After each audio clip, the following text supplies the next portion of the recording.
possa fazer. Não vai ter solução? Olha, existem correntes da ciência que questionam as mudanças climáticas e que talvez elas ainda não estivessem fazendo seus efeitos. Eu acredito que desde a Revolução Industrial da Inglaterra, que começaram as emissões de carbono para a atmosfera, e a gente tem visto isso.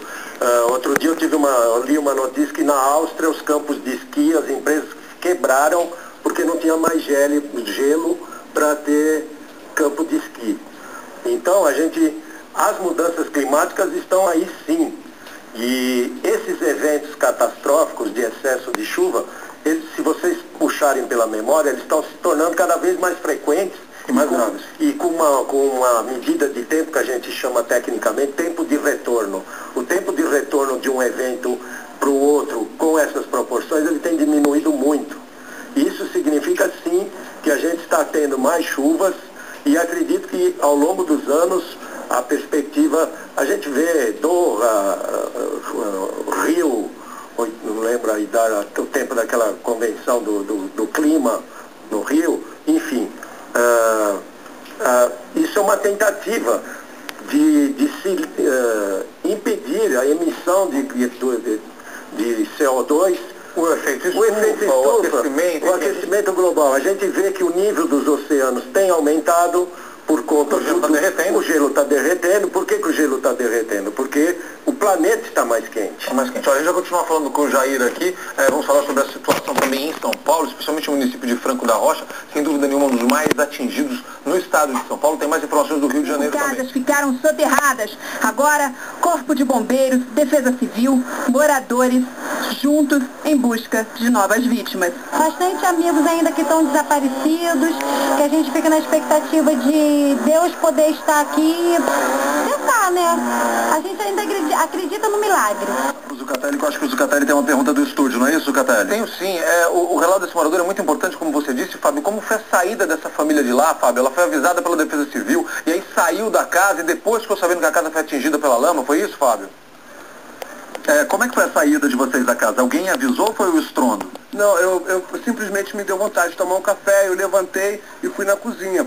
Aí na hora que eu coloquei o pão, eu vi merejando uma águazinha na cozinha. Aí que eu dei a volta, fui por trás, que eu tinha uma porta que dava para os fundos, que abria de dentro para fora. Aí a porta foi enchendo de água, já estava na metade. Metade, uma porta como essa aqui, vamos ilustrar com essa outra porta aqui. Só estava dentro de casa e essa porta já estava do outro lado com lama e água. Lama e água. Aí eu vi quando estava vazando água na fechadura, aí eu escutei ela estalar, trac, trac. Eu puxei meu filho e falei, filho, vamos sair daqui que vai cair. Foi eu acabar de tirar ele e sair, a água invadiu. De todas essas pessoas é o mesmo deste outro homem que procura por uma menina. Eu não tinha saber pelo menos, entendeu? Ainda nas primeiras horas da noite, a desolação de Elizabeth, que perdeu 15 pessoas da sua família. Todas dentro de casa. Foi uma queda d'água que eles falam, que caiu da pedreira lá em cima e veio trazendo tudo. Só Deus mesmo para dar força, para a gente poder tentar pelo menos se erguer. Eles abandonaram os apartamentos depois de ouvirem um barulho que indicava problemas na estrutura dos prédios. Meu apartamento é o único que ficou em pé naquela esquina. Famílias inteiras fugiam do perigo. Só vi o pessoal gritando e olhando na direção. Eu não sei o que vai ser na vida de todo mundo, meu Deus. 2 quarteirões foram interditados. Eles ficam ao redor deste barranco. O pior cenário de destruição fica no centro de Nova Friburgo, um local que não era considerado área de risco. A avalanche destruiu 2 casas, um galpão onde funcionava uma garagem, 2 lojas e atingiu parte de um prédio. E em 36 horas nós tivemos mais de 300 milímetros na cidade. E cidade nenhuma resiste a isso. Maria estava de plantão quando o prédio caiu e arrastou 6 casas. 2 pessoas morreram, entre elas uma menina de 7 anos. Graças a Deus eu não perdi a vida, porque o que perdeu, Deus ajuda, a gente constrói devagarzinho de novo. O Estado não sabe quanto será investido em obras na região, mas anunciou que vai contar com o apoio do governo federal. E aumentando sua vazão. Agora eu queria chamar a atenção o seguinte, os governantes poderão ser auxiliados se as grandes empresas que contratam uma grande massa de mão de obra fornecerem residências para os seus empregados, como faziam as fábricas do século XIX. Abriam vilas operárias em Bangu, nas Laranjeiras, havia vilas operárias com casas dignas. Não é que hoje chove mais do que antes, pode até ser que esteja chovendo, mas o mais importante é que a copa da árvore é um amortecimento para essa chuva penetrava no solo com muito mais tempo. Então, diferentemente de hoje, quando não tem mar, a chuva cai diretamente sobre o solo, desprotegido. O solo vira uma esponja que absorve a água muito rápido. Aquilo se transforma numa coisa muito pesada e, de forma resumida, então, isso que acontece. A água, ela escoa em grande volume e em grande velocidade. E nesse momento a situação ainda é muito mais crítica, não é, Agostinho? Porque o solo já está encharcado e a previsão é de mais chuva. Existe uma frente fria estacionada aqui entre o estado do Rio de Janeiro, nós do Cateri, e também Minas Gerais.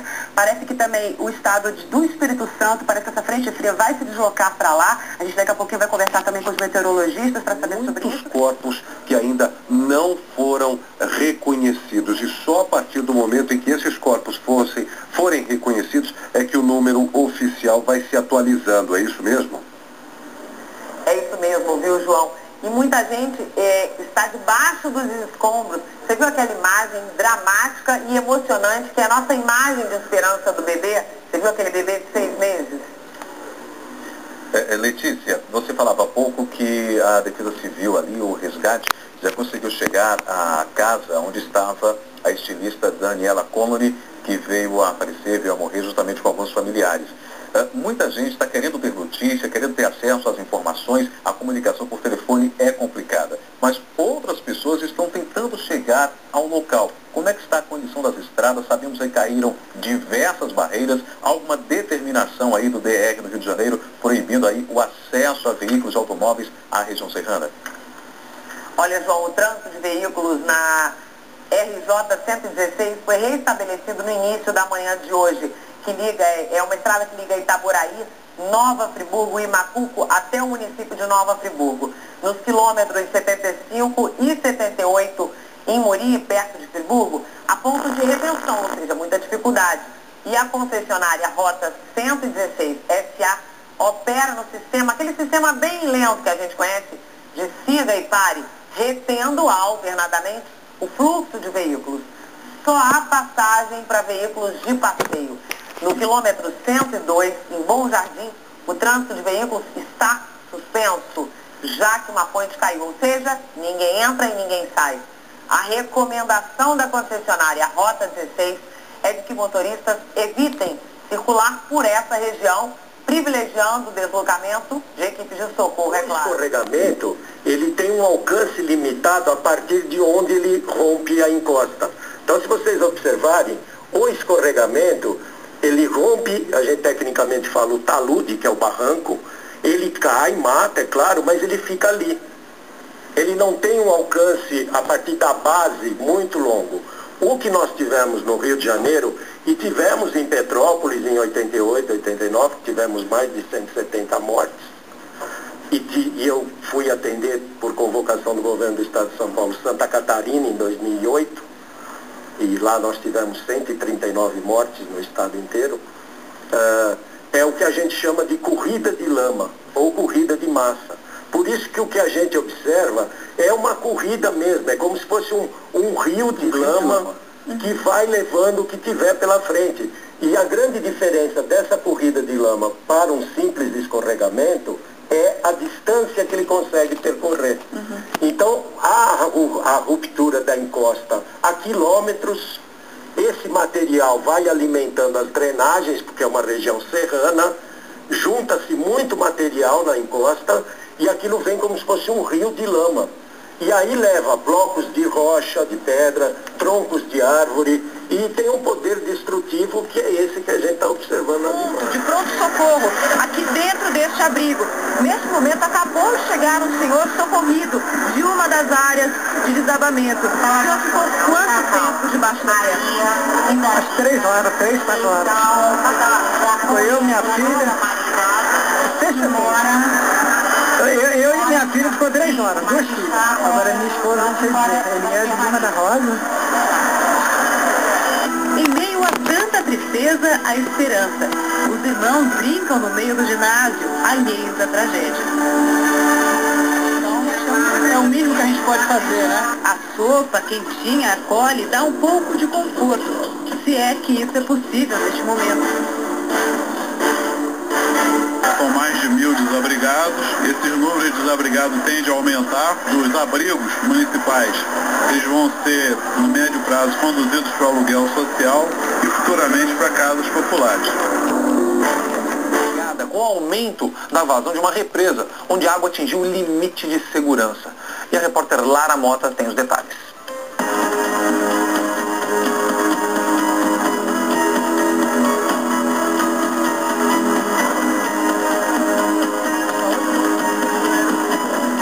Uma cidade debaixo d'água.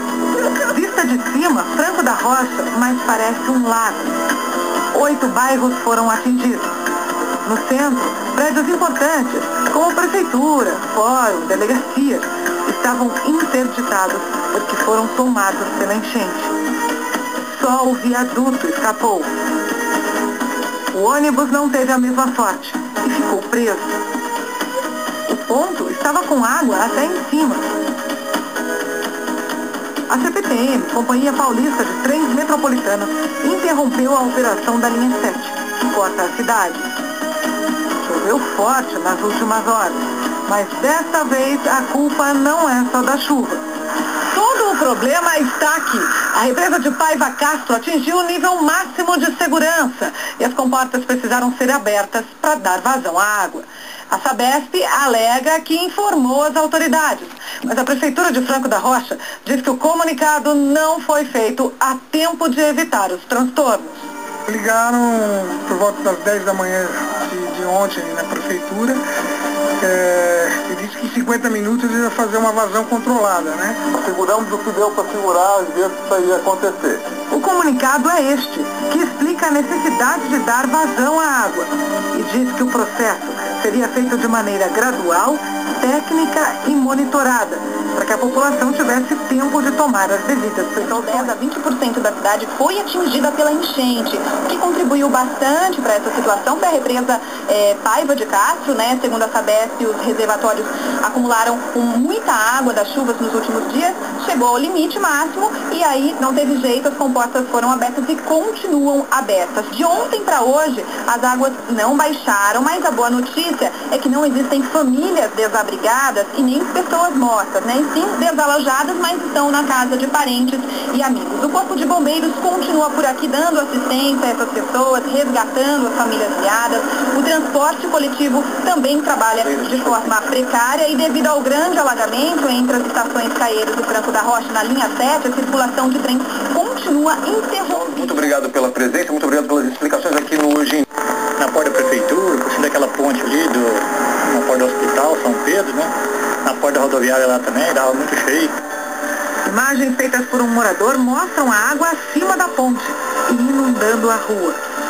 Lembra a cheia de 2002, que destruiu parte da cidade, que detém o título de Patrimônio Histórico e Cultural do Mundo, concedido pela Unesco. Nós precisamos de dar o tratamento devido para que essa água não volte para o centro histórico.